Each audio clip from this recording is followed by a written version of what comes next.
जय हिंद साथियों, स्वागत है आपका self study classes Vishwamit Jain YouTube channel में। दोस्तों, आज हम हिंदी साहित्य की अपनी जो रोज आपकी टेस्ट सीरीज होती है, जिसमें हम ट्रिक के माध्यम से क्या पढ़ते हैं, प्रश्नों को याद करते हैं, रचनाओं को याद करते हैं, हिंदी साहित्य को याद करते हैं। ठीक है, रोज आपकी सुबह 9:30 बजे क्लास होती है ट्रिकी वीडियो की, तो देखना ना भूलें, हर रोज सुबह 9:30 बजे ट्रिकी वीडियो। ठीक है, चैनल को सब्सक्राइब कर लें। दोस्तों, आप पीजीटी एग्जाम की तैयारी कर रहे हैं, नेट की कर रहे हैं, एलटी ग्रेड या किसी भी टेट एग्जाम की तैयारी कर रहे हैं जिनमें हिंदी साहित्य पूछा जाता है, तो उनके लिए ट्रिकी वीडियो बहुत ही इंपॉर्टेंट है। ठीक है, और वीडियो अच्छा लगे तो कमेंट में जरूर बताना। तो पूरा वीडियो सिर्फ आपको देखना है और कुछ भी नहीं करना, ना कुछ याद करना है ना कुछ, सिर्फ पूरा वीडियो देखना है। ठीक है, तो आज का जो आपका पहला प्रश्न है, पीली आंधी उपन्यास की लेखिका कौन है। 4 विकल्प है, 2 सेकंड आपको दिए जाते हैं। और यहाँ पर जरा खेत की तरह भी देख लेना, खेत की तरफ, कि देखो कैसे पीली आंधी आई है।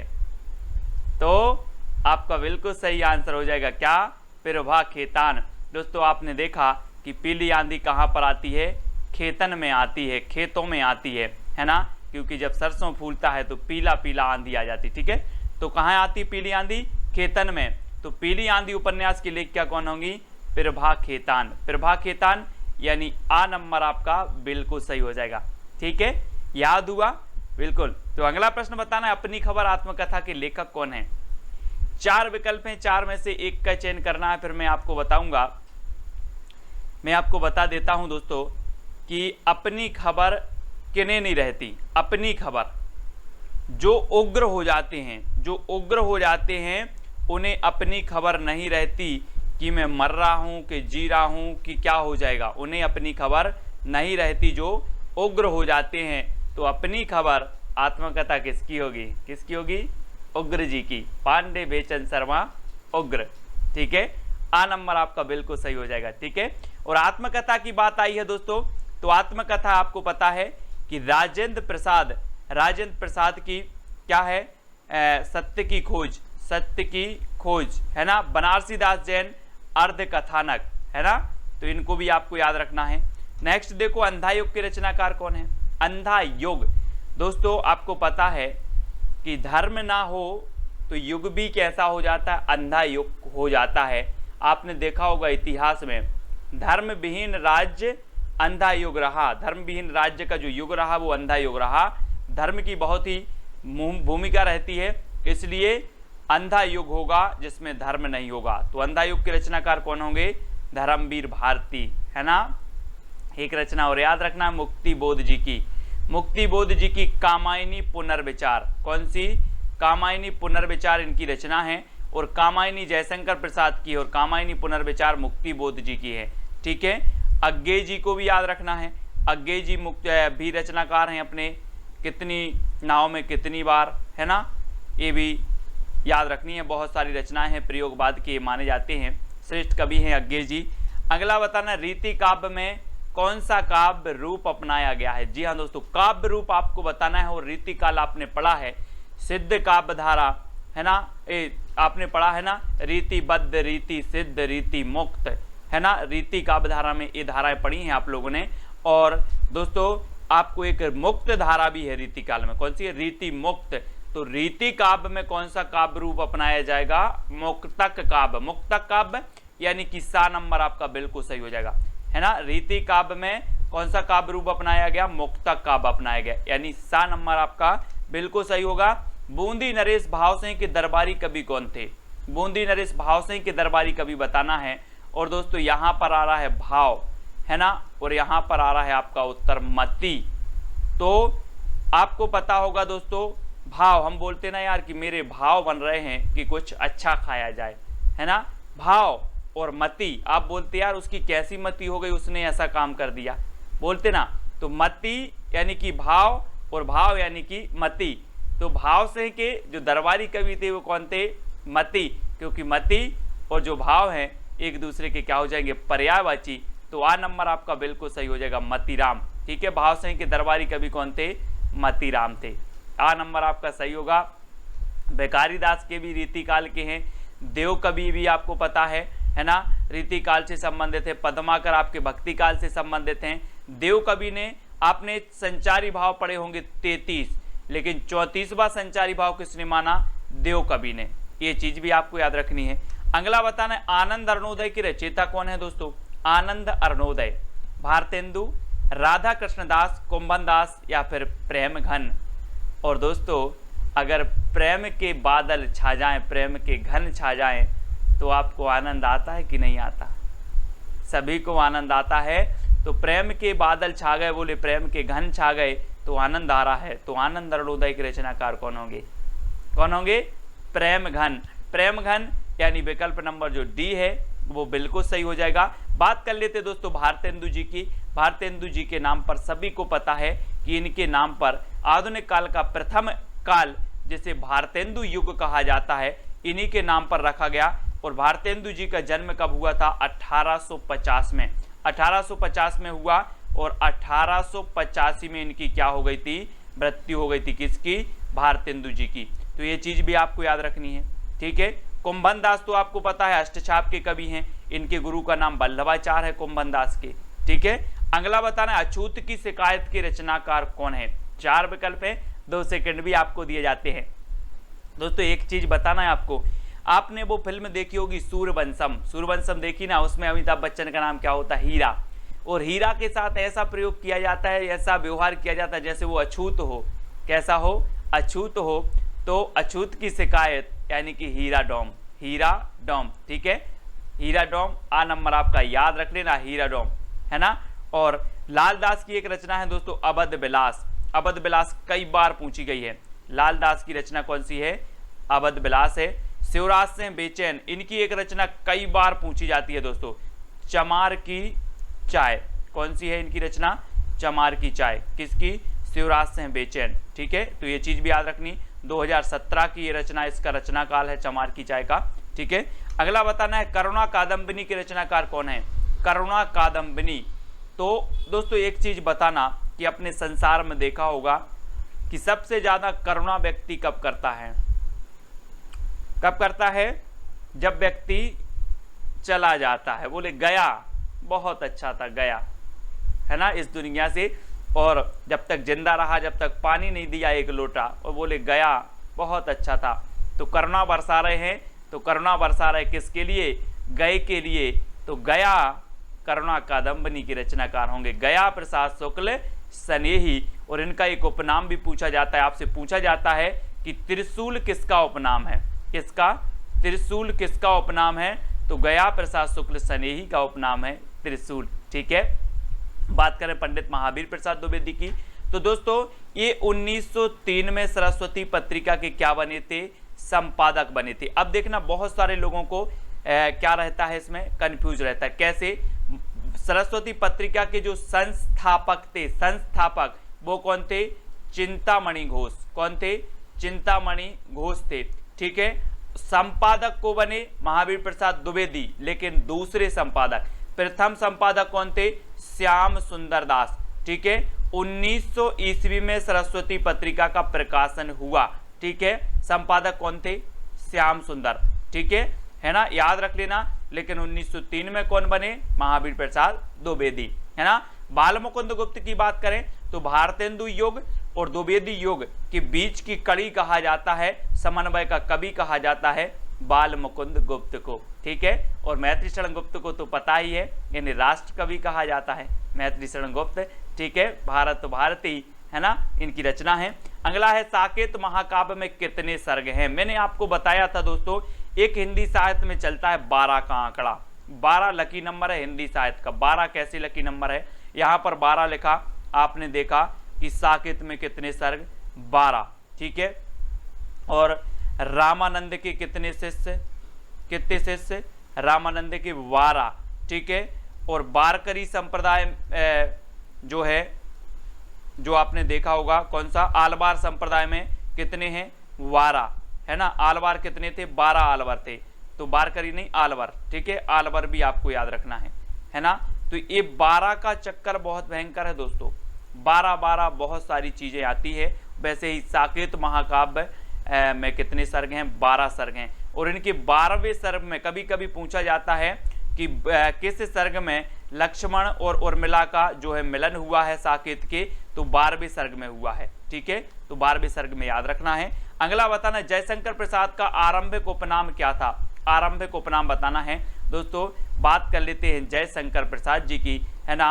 और जयशंकर जी प्रसाद जो है ये छायावाद के श्रेष्ठ कवि माने जाते हैं, आधार स्तंभ माने जाते हैं और प्रवर्तक भी माने जाते हैं। ठीक है, अलग अलग विद्वानों ने अलग अलग प्रवर्तक माना है, किसी ने सुमित्रा नंदन को माना है, किसी ने जयशंकर प्रसाद को माना है, तो सभी को याद रख लेना है।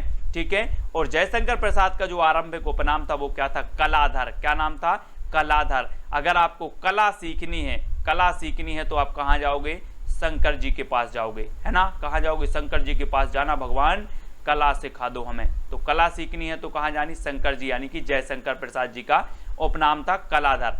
ठीक है, अब दोस्तों मधोप उपनाम एक कई बार पूछा गया है, तो मधोप उपनाम था किसका, मैथिली शरण गुप्त का। ठीक है, मैथिली शरण गुप्त का उपनाम क्या था, मधोप। ठीक है, त्रिशूल किसका था, तो गया प्रसाद शुक्ल स्नेही। गया प्रसाद शुक्ल स्नेही का उपनाम था क्या, त्रिशूल। वैद्यनाथ जो मूल नाम था वो किसका था, नागार्जुन का। किसका था, नागार्जुन का। तो ये उपनाम हमेशा पूछे जाते हैं। ठीक है, तो इतनी चीजें याद रखनी है। ठंडा लोहा के रचनाकार कौन है, ठंडा लोहा दोस्तों आपको बताना है, 2 सेकंड भी आपको दिए जाते हैं। मैं आपको बता दूं कि लोहा कितना भी गर्म हो, लोहा कितना भी गर्म हो, जब धर्म के पास आता है तो ठंडा हो जाता है। धर्म के पास आता है तो ठंडा हो जाता है। तो ठंडा लोहा के रचनाकार कौन होंगे, कौन होंगे, धर्म के पास आता है तो लोहा ठंडा हो जाता है, तो धर्मवीर भारती, यानी आ नंबर आपका बिल्कुल सही हो जाएगा। बात करें महादेवी वर्मा की, छायावाद की श्रेष्ठ कवित्री, आधुनिक मीरा इन्हें कहा जाता है। क्या कहा जाता है, आधुनिक मीरा। ठीक है, एक फैक्ट आपको याद रखना है। नेक्स्ट बात करें दोस्तों, इनकी एक रचना है यामा। यामा के लिए इन्हें क्या मिला, ज्ञानपीठ पुरस्कार मिला। ठीक है, याद रख लेना।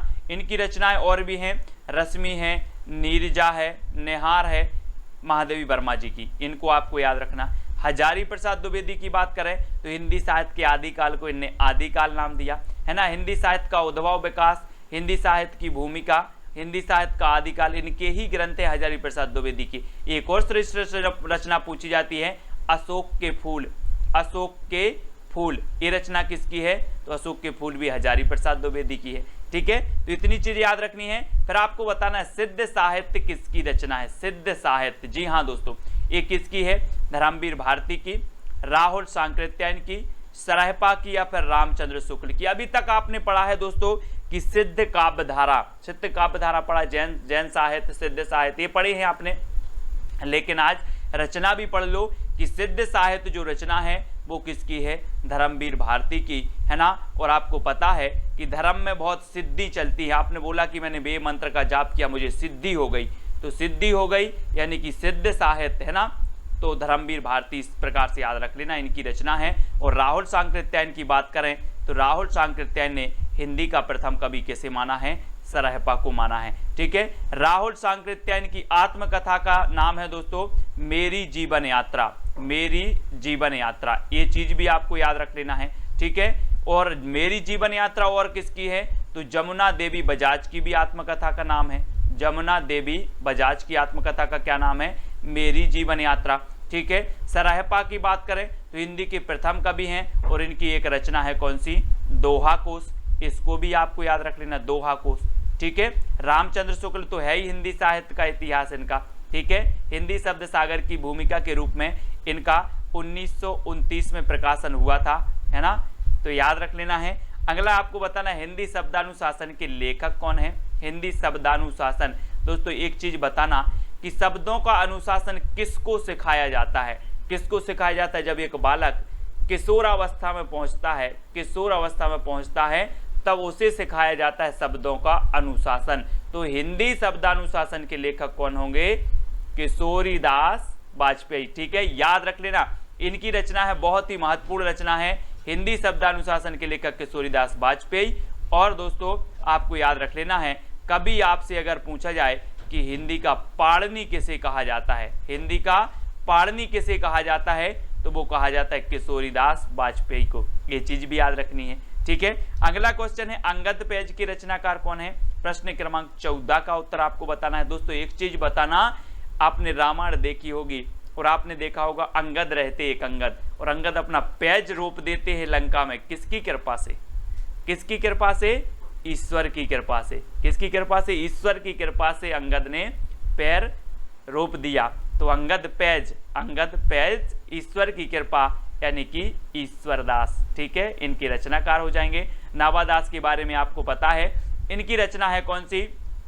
भक्तमाल है, ठीक है। भक्तमाल जीवन व्रत कहलाता है और भक्तमाल की टीका लिखी किसने? प्रियादास ने, ठीक है। किसने लिखी? प्रियादास ने। ये चीज भी आपको याद रखना है, ठीक है।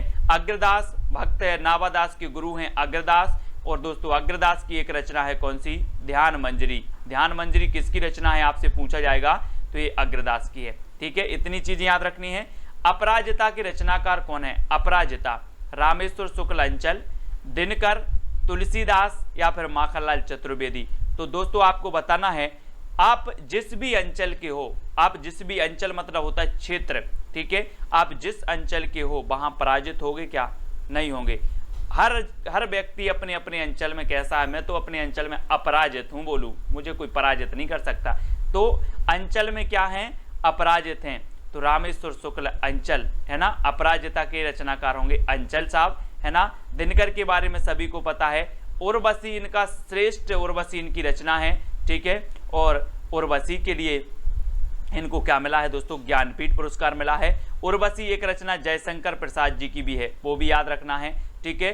तुलसीदास कवि का भी नाम है, तुलसीदास निराला जी की रचना भी है, ठीक है, निराला जी की रचना है, ये चीज भी याद रखनी है। तुलसीदास नाटक है एक दोस्तों, तुलसीदास नाटक मधुसूदन जी की है, मधुसूदन का एक नाटक है तुलसीदास नाटक, तो वो भी याद रखनी है। माखनलाल चतुर्वेदी की बात करें तो एक भारतीय आत्मा कहा जाता है माखनलाल चतुर्वेदी को, ठीक है। और अपराजिता के रचनाकार रामेश्वर शुक्ल अंचल जी हैं। अगला बताना देहाती दुनिया की रचनाकार कौन है? देहाती दुनिया, दोस्तों एक चीज बताना कि देहाती दुनिया में क्या होता है। वो नहीं जानते कि अगर मगर क्या कुछ, वो जानते हैं कि मैं शिव की पूजन करता हूं और शिव ही मेरी सहाय करेंगे। क्या करेंगे?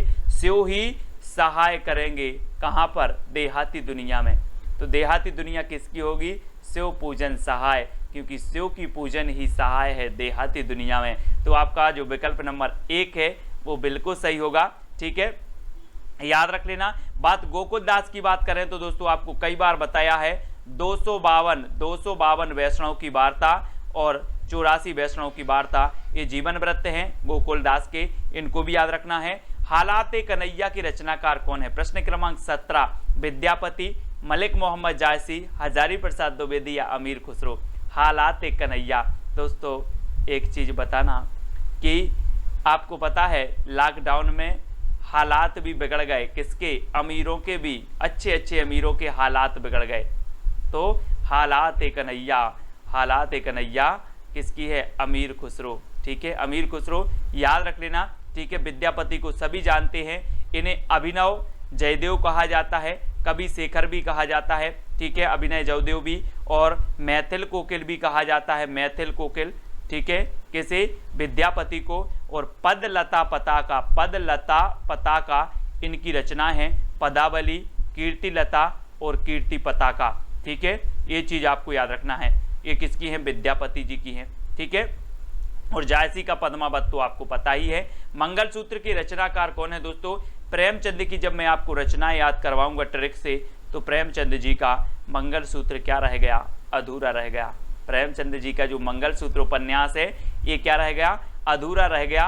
और ये मंगलसूत्र किसका है? प्रेमचंद जी का है, ठीक है। पंडित महावीर प्रसाद द्विवेदी की बात करें दोस्तों तो इनकी एक रचना है संपत्ति शास्त्र। क्या है? संपत्ति शास्त्र, बहुत ही श्रेष्ठ है, कई बार पूछा गया संपत्ति शास्त्र, है ना।